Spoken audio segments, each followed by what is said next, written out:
बिस्मिल्लाहिर्रहमानिर्रहीम। अस्सलाम वालेकुम माय डियर स्टूडेंट्स।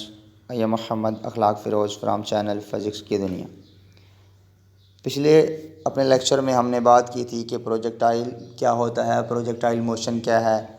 उसकी एग्जांपल के बारे में हमने डिस्कस किया और उसके लिए हमने डिस्टेंस निकाले कि एक्स एक्सिस के अलॉन्ग कितना डिस्टेंस उसने कवर किया और वाई के अलॉन्ग जो है वो उसने कितना डिस्टेंस कवर किया। आज के इस लेक्चर में हम उसका फ़र्स्ट केस जो है वो डिस्कस करेंगे। तो आज जो टॉपिक है वो है projectile fired at a certain angle with the horizontal, कि हमने प्रोजेक्टाइल को फायर करना है जब वो हॉरिजेंटल मतलब एक्स एक्सिस के साथ कोई मखसूस एंगल बना रहा हो। तो उसका जो जर्नल केस है, पहला जर्नल केस है, उसमें आता है एक्सप्रेशन फॉर इंस्टेंटेनियस वेलोसिटी। आज के इस लेक्चर में हमने जर्नल केस और जो केस नंबर 1 है उसके बारे में हमने बात करनी है। और उस केस में वो कह रहा है कि आपने प्रोजेक्टाइल मोशन जो परफॉर्म कर रही है बॉडी, जो मतलब प्रोजेक्टाइल है, उसकी वेलोसिटी निकालनी है। उसकी वेलोसिटी का जो इंस्टेंटेनियस वेलोसिटी है, जो एक लम्हे के लिए वेलोसिटी आती है, उसका एक्सप्रेशन जो है, उसका फार्मूला जो है वो डराइव करना है। अब वेलोसिटी जो है वो एक वेक्टर क्वांटिटी है और वेलोसिटी के पास दो चीज़ें होती हैं, एक मैग्नीट्यूड होती है और एक डायरेक्शन होती है। तो हम मैग्नीट्यूड फाइंड करेंगे और डायरेक्शन फाइंड करेंगे, तो देन हम कह देंगे कि ये इसकी वेलोसिटी आ गई है। और अब इससे पहले अब दो चीज़ें याद रखनी है आपने कि वेलोसिटी किसी भी प्रोजेक्टाइल को जब आप स्टार्ट करते हैं तो उसके पास इनिशियल वेलोसिटी भी होती है और जब वो किसी जगह पे जाकर रुकता है देन उसके पास फाइनल वेलोसिटी भी होती है। तो हमें ये इनिशियल वेलोसिटी और फाइनल वेलोसिटी जो है वो भी कैलकुलेट करनी है। अब हमारे पे जो डायग्राम आएगी वो ये आ जाएगी, ये वाई एक्सिस है और ये एक्स एक्सिस है। यहाँ पर कोई पॉइंट ओ है और यहाँ पर कोई पॉइंट बी है। अब सपोज़ करें कि ये हमने जो है प्रोजेक्टाइल को फायर किया है, ये प्रोजेक्टाइल है। कंसीडर कर लेते हैं कि एक प्रोजेक्टाइल हमने फायर किया है पॉइंट ओ से, और वो जो एक्स एक्सिस के साथ एंगल बना रहा है वो थीटा है और उसकी जो इनिशियल वेलोसिटी है वो वी आई है। Consider a projectile fired from point O with an initial velocity V I making an angle theta with the horizontal X axis as shown in the figure, जैसा कि figure में दिखाया गया। अब क्या करेगा, प्रोजेक्टाइल जो है वो कुछ हाइट पे जाएगा, किसी हाइट पे पहुंचने के बाद दोबारा फिर वो उसी लेवल पे आ जाएगा, लेकिन अब वो पॉइंट बी पे होगा। जब वो पॉइंट बी पे पहुंच जाएगा, रिटर्न दोबारा उसी पॉइंट पे आ जाएगा जहां से उसको थ्रो किया गया था, जिस लेवल से उसको थ्रो किया गया था। The projectile return to the same level at point B from which it is thrown. कि जो प्रोजेक्टाइल है वो दोबारा उसी सेम लेवल पे वापस आ जाएगा जहाँ से उसको थ्रो किया गया था और उस पॉइंट का नाम हमने रख दिया बी। नाउ अगर हम देखें तो जो ए एक्स है वो हॉरिजेंटल एक्सेलरेशन है is equal to zero. Horizontal acceleration जो है वो ज़ीरो होगा इग्नोरिंग एयर फ्रिक्शन। ये किस तरह से आता है, ये स्पेशल केस है जो हमने अपने पिछले लेक्चर में देखा था कि किस तरह से ए एक्स जो है वो ज़ीरो हो रहा है। ए एक्स किस तरह से ज़ीरो था, मैं आज भी आपको थोड़ा सा आइडिया देता चलूँ कि हमने एक सर्टेन हाइट से जब प्रोजेक्टाइल मोशन को थ्रो किया था तो हमने कहा कि एक्स एक्सिस के अलॉन्ग कोई भी वेलोसिटी में चेंज नहीं आ रहा, उसकी वेलोसिटी यूनिफॉर्म है, तो उस पर कोई भी फोर्स जो है वो एक्ट नहीं कर रही थी। जब कोई भी फोर्स एक्ट नहीं कर रही, ग्रेविटी तो एक्ट कर ही नहीं रही, क्योंकि ग्रेविटी इस समय इतनी ड्यूरेशन में नहीं एक्ट कर रही, तो एयर को भी हमने नेगलेक्ट कर दिया। इसका मतलब है कोई भी फोर्स नहीं है, तो न्यूटन के दूसरे कानून के मुताबिक जब फोर्स ही नहीं है तो एक्सेलरेशन भी ज़ीरो होगा। इसीलिए एक्स एक्सिस के लॉन्ग जो है वो एक्सेलरेशन हमने ज़ीरो ले लिया। और जो हमने देखा वाई के अलॉन्ग जो एक्सेलरेशन था वो माइनस जी है, और ये जो नेगेटिव साइन है ये शो कर रहा है कि प्रोजेक्टाइल थ्रोन अगेंस्ट ग्रेविटी, के प्रोजेक्टाइल को हम ग्रेविटी फोर्स के अगेंस्ट मूव करवा रहे हैं, ऊपर को मूव करवा रहे हैं। अब कहते हैं सपोज कर लें if V I X is equal to V I cos theta. तो ये किस तरह से बनता है, इसको अगर आप देखना चाहें तो ये प्रोजेक्टाइल था, डायग्राम में भी आपने देखा ये वाई एक्सिस है और ये एक्स एक्सिस है, इधर इसकी वेलोसिटी है वी आई। अब हम इसको कंपोनेंट में तहलील करेंगे तो ये वाई का कंपोनेंट, ये एक्स का कंपोनेंट। अब ये वी आई है तो ये होती है बेस और ये होता है परपेंडिकुलर हाइपोटेन्यूज।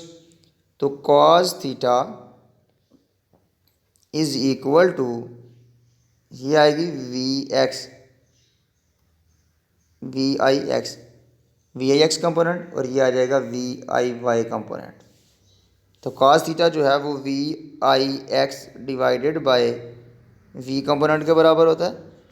तो यहाँ से हम निकाल सकते हैं कि ये जो वी इधर डिवाइड हो रहा है जाके मल्टीप्लाई हो जाएगा, तो वी आई एक्स की वैल्यू आ जाएगी वी आई कॉस थीटा। तो यहाँ से ये हमने निकाल लिया, और इसके बारे में आपको बड़ी अच्छी तरह से मालूम है। ये हमने सेकंड चैप्टर में पढ़ा था किस तरह से हम वेक्टर को उसके कंपोनेंट में तहलील करके साइन और कॉस की शक्ल में लिख सकते हैं। तो V I X is equal to V I cos theta आ जाएगा, is the initial horizontal velocity. और ये प्रोजेक्टाइल की इनिशियल हॉरिजेंटल वेलोसिटी है, मतलब एक्स एक्सिस के साथ वेलोसिटी है। तो अब कहता है कि अगर हमने प्रोजेक्टाइल की जो velocity, final velocity X axis पे वी एफ मालूम करनी हो किसी टाइम टी गुजरने के बाद, तो वो हम मालूम कर सकते हैं फर्स्ट इक्वेशन ऑफ मोशन लगा के। तो फर्स्ट इक्वेशन ऑफ मोशन क्या होती है, वी एफ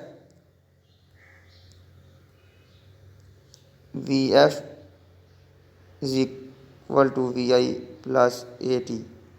अब हम एक्स एक्सिस की बात कर रहे हैं, तो V F X is equal to V I X plus A X T.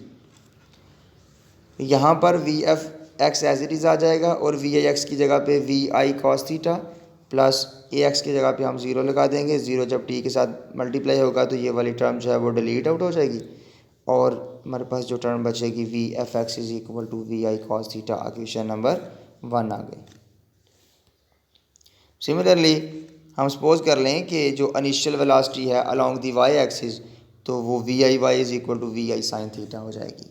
तो ये आपने याद रख लेनी है, जब हम एक्स एक्सिस पे बात करते हैं तो कॉस आएगा, जब हम वाई के अलॉन्ग बात करेंगे तो साइन आएगा। ये हमने पीछे कैलकुलेट की थी। इस दी इनिशियल वर्टिकल वेलोसिटी, तो वाई एक्सिस वाला जो है उसको हम वर्टिकल वेलोसिटी कहते हैं, तो वो वर्टिकल वेलोसिटी आ जाएगी। तो यहाँ पर नेक्स्ट हम निकाल सकते हैं। अब यहाँ से हम वर्टिकल वेलोसिटी जो है प्रोजेक्टाइल की वो फाइंड आउट करेंगे, जो फाइनल वेलोसिटी होगी along the Y axis. Initial तो ये आ गई वाई एक्सिस के अलॉन्ग, और वी एफ वाई जो फाइनल वेलोसिटी है वो हम कैलकुलेट करेंगे किसी टाइम टी के बाद। तो देन भी हम फर्स्ट इक्वेशन ऑफ मोशन जो है वो along the Y axis apply करेंगे। तो वो आ जाएगी V F Y is equal to V I Y plus A Y T. V F Y is equal to V I sine theta. V I Y की जगह पे ये वाली वैल्यू हम लगा देंगे, तो वी आई साइन थीटा आ जाएगा, और ए वाई की जगह पे माइनस जी आ जाएगा, और टी एज डी आ जाएगा। तो V F Y is equal to V I sine theta, ये प्लस माइनस माइनस हो जाएगा, जी टी इक्वेशन नंबर 2 आ जाएगा। अब ये दो वेलोसिटीज़ आ गई हमारे पास, एक फाइनल वेलोसिटी आ गई एक्स एक्सिस के अलॉन्ग, और एक आ गई वाई के अलॉन्ग। तो अब हम मैग्नीट्यूड निकालेंगे, क्योंकि वेलोसिटी के पास दो चीज़ें होती हैं, मैग्नीट्यूड भी होती है, डायरेक्शन भी होती है, क्योंकि वेलोसिटी एक वेक्टर क्वांटिटी है।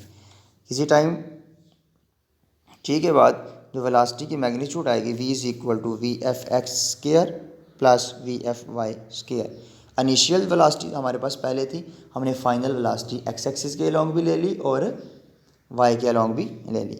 अब उसकी मैग्नीट्यूड हम निकालना चाह रहे हैं। तो मैग्नीट्यूड का ये फार्मूला होता है, ये आपने याद रखना है। और वी एफ एक्स की जो वैल्यू है वो वी आई कॉस थीटा है, उसका स्केयर आ जाएगा, प्लस वी एफ वाई की जो वैल्यू है ये लगा के उसका हम स्केयर लिख लेंगे।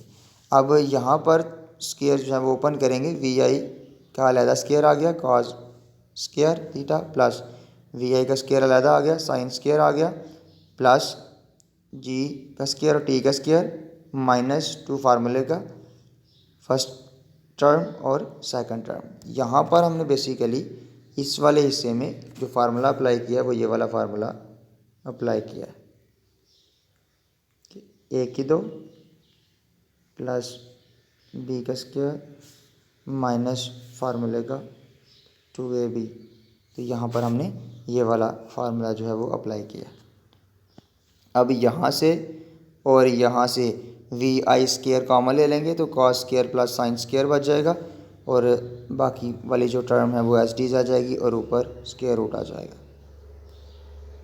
अब ये जो कॉस स्क्वायर और साइन स्क्वायर होता है उसकी वैल्यू 1 होती है, उसकी जगह पे हम 1 लिख लेंगे। ये आपने मैथमेटिक्स में फार्मूला पढ़ा हुआ है। और यहाँ पर जो फाइनल रिज़ल्ट बनेगा यहाँ पर जज़र भी आएगा, ये आप लोग लाजमी डाल लीजिएगा। तो V I square plus G square T square minus 2 VI GT sine theta. तो this is the magnitude of velocity of the projectile. तो यहाँ पर जज़र लगाना भूल गया मैं, आप लोग जज़र लगा लीजिएगा। अब यहाँ पर आ जाएगी डायरेक्शन। तो हम सपोज कर लेते हैं कि वो जो प्रोजेक्टाइल है उसने जो एंगल बनाया है थीटा, थीटा की जगह पे हम एक्सपोज कर रहे हैं एंगल कि एक्स एक्सिस के साथ जो एंगल बनाया है वो फाई एंगल है विद द हॉरिजॉन्टल। अब ये हम अजम्पशन लगा रहे हैं कि फाई एंगल हमने को ले लिया, या आपने कंफ्यूज नहीं होना कि पीछे हमने थीटा लिया और यहाँ पर हम फाई ले रहे हैं। ये वैसे ही हम उसकी डायरेक्शन मालूम करने के लिए तो हम फाई ले रहे हैं, क्योंकि हमने सेकंड चैप्टर में पढ़ा था कि ये जो फाई एंगल है वो करीब तरीन जो एक्स एक्सिस है उसके साथ बन रहा होगा। तो ये फाई हमें बताता है कि ये कौन से क्वाड्रेंट में हमारा जो है वो बॉडी है या हमारा प्रोजेक्टाइल है। तो सिंपल हम यहाँ पर फाई एंगल जो है वो लेट कर रहे हैं by this resultant velocity V जो। और यहाँ पर एक बात और भी याद रखनी है आपने कि वो जो एंगल हमने थीटा लिया वो वी आई ने एंगल बनाया हुआ था, लेकिन यहाँ पर हम जर्नल वी की बात कर रहे हैं, रिजल्टेंट वेलोसिटी की बात कर रहे हैं, तो वो कोई फाई एंगल बना रही है एक्स एक्सिस के साथ। तो यहाँ से अगर हमने ये फाइंड आउट करना हो, इसकी डायरेक्शन मालूम करनी है, तो हमें परपेंडिकुलर ओवर बेस की रेशो लेनी पड़ेगी। tan phi is equal to perpendicular over base. तो परपेंडिकुलर क्या है, वी एफ वाई है divided by V F X है, और वी एफ वाई की जो वैल्यू है वो V I sine theta minus G T है, और वी एफ एक्स की जो वैल्यू है वो वी आई कॉज थीटा है। फाई यहाँ पे रहेगा और tan उधर जाके इन्वर्स हो जाएगा, तो ये वाली टर्म जो हमारे पास आ जाएगी। और this gives the direction of velocity V of the projectile at any time T. तो ये हमारे पास आ गई है बॉडी की वेलोसिटी ऑफ द प्रोजेक्टाइल, मतलब प्रोजेक्टाइल की जो वेलोसिटी की डायरेक्शन आ गई है किसी भी टाइम टी के बाद। उम्मीद करता हूँ कि आपको आज के लेक्चर की समझ आई होगी। मिलते हैं नेक्स्ट लेक्चर में। और अगर आप लोगों ने अभी तक हमारा चैनल सब्सक्राइब नहीं किया है तो इसको जल्दी से सब्सक्राइब कर लें और बेल आइकन को लाजमी प्रेस कर दीजिएगा, ताकि नई आने वाली वीडियो जो है वो आपको आसानी से मिल सके।